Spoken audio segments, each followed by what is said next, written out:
बे समावहाय आङो नोंथांमोनखौहाय बरायनानै लाग्रोबाय आरो लोगोसे मोखां बिजाबावहाय साफ्रोमबो नायगिरि साफ्रोमखौबो आंनि अननाय खुलुमनायखौ जासिहरग्रोनाय थाबाय। बे समावहाय इयुथ हिसाबै जोंहा मावनांगौ थांखिया गोबां दङ। दिनै जोंनि इयुथ हिसाबै दिनै गसंबोदों। दिनै आङो सनितपुर डिस्ट्रिक्ट इयुथ प्रेसिडेन्ट जानानै आं बेखौनो बुंनो सानदों। दिनै इयुथआ मोनसे प्लेटफर्मावहाय जे थांनो हायो मावनो हायो। दिनै इयुन जेनेरेसनफोरखौहाय लानानै माखासे खामानिफोरखौ जोङो थांखि लानानै मावलांनो हायो। जेरै जोङो मोनसे इडुकेसन आरो मोनसे बिजनेस आरो मोनसे थांखि बा मा होनो राजनितिकजों लोब्बा थानानैबो जों गासै माबायावहाय इनभल्भ जानानै जों माखासे खामानिफोरखौ जोङो मावनो हायो। दिनै इयुथखौ लानानैनो जोङो इयुन जेनेरेसनखौहाय जोङो मोनसे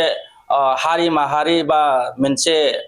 जाथिफोरखौहाय जोङो दैखोलांनायाव जोङो जौगाहोनायावहाय जोंहा मोनसे थांखि लानो हायो। आं बेखौनो फोरमायदों। जेरै इयुथनि बिबान लानानै दिनै जेनेबा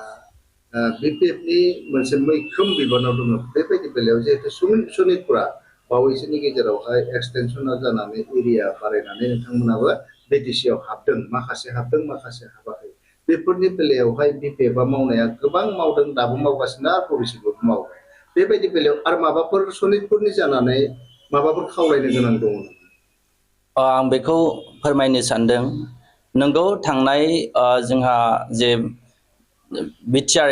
जे एकर्ड 2020 नि 27 जानुवारियावहाय जे एकर्ड जादों, बेजों लोगोसे जोंनि सनितपुर ओनसोलावहाय 81टा मा होनो जे भिलेजफ्रा इनक्लुड जादों। बेवहाय जोङो गोजोननाय मोनदों जे जोंनि सनितपुर डिस्ट्रिक्टआवहायबो बेबायदि भिलेजफ्रा बा गामिफ्रा हाबसनबाय, जोङो गोजोननाय मोनदों।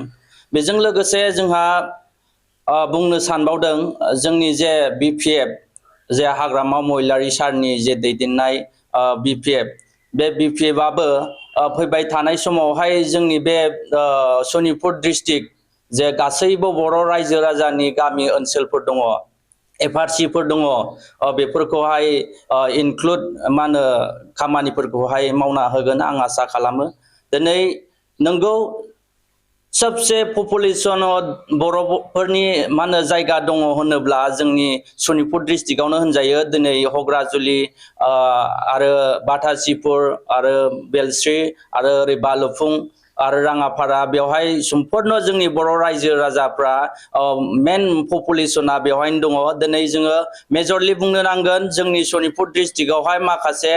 संग्रामि खालामबोनाय जे बेवहाय राइट दङ। आङो सानदों मा होनो फैबाय थानाय समाव जा जे 125 एमेन्डमेन्ट जे बिनि थ्रुयै माखासे खामानिफ्रा भिलेज एक्सटेनसनफ्रा जागोन आरो सम्पन्न मोजांथारै जोंनि हाग्रामा महिलारि सारा मावफुंना होगोनखौ आं आसा खालामो। दिनै आं इयुथ बिपिएफनि जानानै आं बेखौनो बुंनो सानदों जे फैबाय थानाय समावहाय जोंनि नारसिननायजों बा सरकारनि जे थुलुंगानायजों बे जोंनि सनितपुर डिस्ट्रिक्टनि जे जानो गोनां एक्सटेनसनफोर बेखौ थाबैनो मावगोन आं आसा खालामो। पाब्लिक मेन्डेट लानानै जिहेतु थांनाय बिटिसि बिसायख'थियाव मोन 28 सिट मोननानै बिपिएफआ सरकार दाबाय आरो गोबां खामानि मावनो थाखाय बिथांखिफोर फोसावदों, फ्लेक्सि स्किमफोर बायदिसिना आरो इयुथफोरनि थाखाय। दा बे बेलायाव स्किमनि जितु फ्लेक्सि स्किम बिथाङा फोसावदों, प्रमद बर'नि फ्लेक्सि स्किम आरो बिपिएफनि जितु हाग्रामानि स्किमजों माबायदि पार्थक्य दं? दिनै नाय थांनाय जे 2020 नि 27 जानुवारिनिफ्राय बिटिआर एकर्ड जाबाय, बेजोंनो लोब्बा लानानै इउपिपिएल जे राजनितिक दानानै सरकाराव फैबाय, फैनानै माखासे खामानिफोरखौहाय जे बिटिआर एकर्ड हिसाबै गोबांथार खामानि मावनांगौ दंमोन। दिनै इयुथनि होन डेभेलपमेन्टनि होन गोबांथार खामानि मावनो दंमोन। नाथाय जोङो थांनाय 5 बोसोरावहाय नुबाय जों गावजों गावहाय मा होनो दुसिलायनाय, गावजों गावहाय नासयलायनाय जों बेफोरखौसो नुनो मोनबाय दिनै जाय इयुथफ्रा दिनै मोजांथारै मा होनो सुबिदाफोरखौ मोननांगौमोन आरो जाय संग्रामिफ्रा दिनै मोजांथारै जबफोरखौ मोननांगौमोन दिनै जों बेफोरखौहाय मोननो हायाखै दिनै आं बुंनो सानो जोंहा जे एनडिबि जायफ्रा सुक्तिदारि बिथांमोना जब हिसाबै फार्स्ट प्रायरिटिखौहाय मोननांगौमोन दिनै बिथांमोना पुलिस जब बा पेरामिलिटारि जब आरो माखासे रिहेबिलिटेसन बेफोरखौबो फ्राय मोननो हायाखै आंनि मा होनो मिथिनायाव दिनै गोबां मा होनो बिदिनो इयुथ मा होनो माबाफ्रा संग्रामि जे एनडिबिफ्रा दिनै मा होनो गोबां हाजिरा मुजिरा मावनानै बा गोबां बेबायदिनो दुखु खस्थ बैनानै जानो गोनां जादों मानो जाहोनाव दिनै इउपिपिएल जे दैदेननाय सरकारा मोजां साक्सेसलि मावैनि थाखाय मोजां थांखिजों थाङैनि थाखाय बिथांमोना दुखु सुखु जानो गोनां जादों आं बेखौनो फोरमायनो सानदों थांनाय 5 बोसोरावहाय बिथांमोना जेबो मावाखै होननानै सानना लायो दिनै बिथांमोना मावोमोनब्ला दिनै एनडिबि होन सोरबा फरायसा आफाद जोंनि एबसुनि माखासे यां जेनेरेसन बिथांमोनखौनो होन दिनै ओरैनो बेकार थानाय जोंनि स्टुडेन्ट जे इयुथफोर होन बिथांमोना मोजां मा होनो साख्रि बाख्रिनि माबाफोरखौहाय मोननांगौमोन दिनै मोननो हायाखै माखासेखौ जों खोनानोसो मोनदों गोबांथार निउस मिडियानि गेजेरजोंहाय बिथांमोना एडभार्टाइजल होनायखौहाय जों नुनो मोनदों नाथाय माखासे अफिसियेलि गभर्नमेन्ट जबफोरखौहाय होनो हायाखै दिनै थांनाय 5 बोसोरावहाय एनडिबिफोरनो बिथांमोना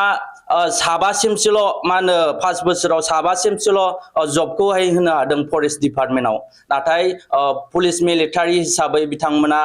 होनो हायाखै माखासे मा होनो ट्राइबेल हिसाबैसो बिथांमोना 2% हिसाबै सोसनदों होननानै जों खोनानो मोनदों नाथाय जायफ्रा संग्रामि जेरै थांनाय जे बिटिसि एकर्डआवहाय जे बिलटिफोरखौहाय मेन मेजरिटि होनानै मा होनो जेबो उइदाउट मा होनो माबा होनानै बिथांमोननो जब होदों जेनेबा इन्टारभिउ उइदाउट इन्टारभिउ होनानै मा होनो बिथांमोननो जब होदों बेबायदि जबखौहाय बिथांमोना होनो हायाखै एनडिबिफोरनो बेनिखायनो आं दुखु फोरमायदों जे माखासे थांनाय 5 बोसोरावहाय बिथांमोना बेबायदि खालामलांबाय जेन आरो जोंनि बिपिएफ हान्जाया दा आङो नुनायावहाय स्ट्रंलि जोंनि इयुथफोरनो सोलिना थानायनि थाखाय 2 लाख थाखा जे स्किल डेभेलपमेन्टनि थाखाय होदों आरो बेंगुरा बेंगुरिफोरनि थाखाय होदों आरो बेबायदिनो महिला सेल्फ हेल्प ग्रुपफोरनो होदों आङो साबायखर बावदों 5 बोसोरावहाय बेबायदि इउपिपिएल गभर्नमेन्टआ होनो हायाखै जोंनि बिपिएफ सरकारा मा होनो नैबे 4 मास आप जाबाय बेयावहाय बेफोरबायदि मावनानै देखायदों आरो उननि समावहाय स्ट्रंलि माखासे डेभेलपमेन्टनि थाखाय जोंनि हाग्रामा महिलारि सारा बे डेभेलपमेन्टखौ खालामलांबाय थागोन आं बेखौनो आसा खालामदों मोखाङाव विधानसभा बिसायख'थि आरो बेबायदि बिसायख'थियावहाय माने बिपिएफआबो मोन 15 समस्तिफोराव बिजाथि होगोन ना बहाय लाइमोननि बिबाना मा थागोन बिपिएफखौ माने सरकाराव मदद होनायनि थाखाय नाय दिनै जोङो नुनो मोनबाय थादों जोंहा माखासे मेन मा होनो माबायाव पजिटिभआवहाय माखासे इयुथनोनो माखासे खामानिफोर बा मोनसे डेभेलपमेन्टनि थाखाय मोनसे स्किलनि थाखाय गासैबो मा होनो माबाखौहाय लादों डेभेलपमेन्टनि फान्डफोरखौहाय लादों बांसिनै जोंहा इयारलि 100 करोड़ बे मा होनो माबाखौ थांखिखौ लादों जे इयुथफोरनो मोनसे अनसुंथाइ होनाय बा मोनसे डेभेलपमेन्टनि थाखाय बा स्किलनि थाखाय जों बेखौहाय बरायनानै लायो आरो बेजोंनो लोगोसे जोङो फैबाय थानाय जे बिधान सभा ना बिधान सभायावहाय जोङो मेन रलखौ लानानै जोङो जोंनि बिपिएफ जे मा होनो 15था समस्तियावहाय होयोब्ला जों 15था समस्तियाव जोंनि इयुथफोरनो जोङो मा स्किलनि बा मा मोनसे डेभेलपनि थाखाय जोङो मावलांनांगौ बे जों मा होनो मावनाय थांखिखौहाय जोङो लागोन बे थांखिया जाहैबाय जोंनि बिपिएफनि स्ट्रंलि मा होनो नाजानायजों जागोन आरो जोङो जोंनि गभर्नमेन्ट जे बिपिएफ हान्जा बेखौहाय जों देरहा होनायाव जों हेफाजाब होगोन जे इयुथनि थ्रुयैनो माखासे गोबांथार खामानिफ्रा जालाङो दिनै नाजानाया जायो आरो खामानि मावलांनाया जायो बिनिखायनो जोङो फैबाय थानाय बिधान सभा बेयावहाय जों गोख्रोङै जोङो देरहाहोनायखौ जोङो लागोन सरकारनि अंखिदार बिपिएफनि उइंस जि माने लाइमोन गांखौ बिनिनो नोंथाङा प्रेसिडेन्ट थिग बेबायदिहाय इयुथनि बांसिन सोनारथिया थायो साख्रिनि बा गाव माने सेल्फ जितु डिपेन्डेन्ट बिनि सायावहाय दा बे बेलायावहाय साख्रिनि बेलायावहाय जिहेतु गोबां खामानिखौनो दायो मावनो थांगासिनो दङ बिपिएफनि हाग्रामा सरकारा सम फैब्ला जागोन दा साख्रिनि बेलायाव मा बुङो नोंथाङा नाय जोङो थांनाय जे 17 बोसोर बे 17 बोसोरावहाय जोंहा ससियेल मिडिया बांद्राय गोसाराखैमोन बेबायदिनो प्रसार जायामोन बे समावहाय हाग्रामा महिलारि सारा गोबांथार जोंनि इयुथनि लागै मोजां मोजां खामानिफोरखौ मावनानै दिन्थिलांदोंमोन नाथाय बेफोरो ससियेल मिडिया थ्रु मा होनो जेबो भिउस जायाखैमोन मिथिलायाखैमोन पाब्लिसिटि जायाखैमोन बे समावहाय गोबां मावबोबाय 17 बोसोरावहाय दिनै आईपीएस एसीएस मा होनो बेबायदिनो गभर्नमेन्ट जबफोरखौहाय होबोबाय आङो सानदों फैबाय थानाय समावहाय जोंहा जायफोर इयं बेकारफोर थानाय फरायनानै रोंगौथि थानाय बियो माखासे समफ्रावहाय जोंहा फैबाय थानाय समफ्रावहाय बिथांमोना जबनि एप्लाइ खालामनो थाखाय बा मोनसे जौगाहोनायनि थाखाय बा मोनसे बिजनेसनि थाखाय मोजां लाइनफोरखौ लागोन मानोना जोंनि बिपिएफ सरकारा दिनै मोजां मोजां थांखिफोरखौ लादों दिनै आउटनि माखासे माबाफोरजोंबो जोङो सावरायदों बे सावरायनायनि गेजेरजों जों माब्रै जोंनि इयं जेनेरेसनखौ जोङो बारहोलांनो हायो दिनै आं खावलायदों आङो इयुथ बिपिएफनि हिसाबै जायफोर फरायनानै थाबाय थानाय नोंथांमोना नाजानायनि गेजेरजोंसो दिनै फिथाइखौ मोनो दिनै नाजाबाय था दिनै जोंनि बिपिएफआ जेब्ला एडभार्टाइज होयो अब्ला बैयावहाय नोंथांमोना खाबुखौ ला जेब्ला मा होनो बै जब फैगोन अब्ला खाबुखौ ला नोंथांमोना नाजा दिनै जोङो सोरबा हारि माहारि सोरबा बेबायदिनो राजनितिक बेफोरखौहाय जोङो लाबोआ दिनै एडभार्टाइज होनानै जोङो एडभार्टाइजआव जायफ्रा उथ्रिसारनो हायो जायफ्रा मोननांगौ मोनथायखौ मोननो हायो जों बेनो होनाय जागोन रायजोफोरनि नोजोर आरो बे नोजोरनि गेजेरजों बुंनो थांदों बिपिएफआव जायफोरा दङ बिसोरसो स्किमफोरखौ मोनदों गुबुन मानसिफोरा मोनाखै नंमारगौ नामा नाय दिनै आङो फार्स्टलि बुंनो थाङो दिनै नंगौ गुबुनफ्रा दिनै मोनाखै होननानैबो बुंनो हाया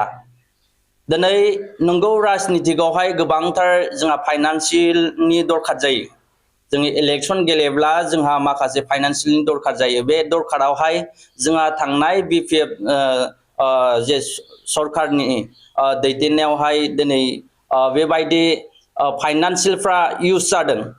बे इउज जानायावहाय माखासे कन्ट्रेक्टारफोरनिफ्राय बा सोरबा बेबायदिनो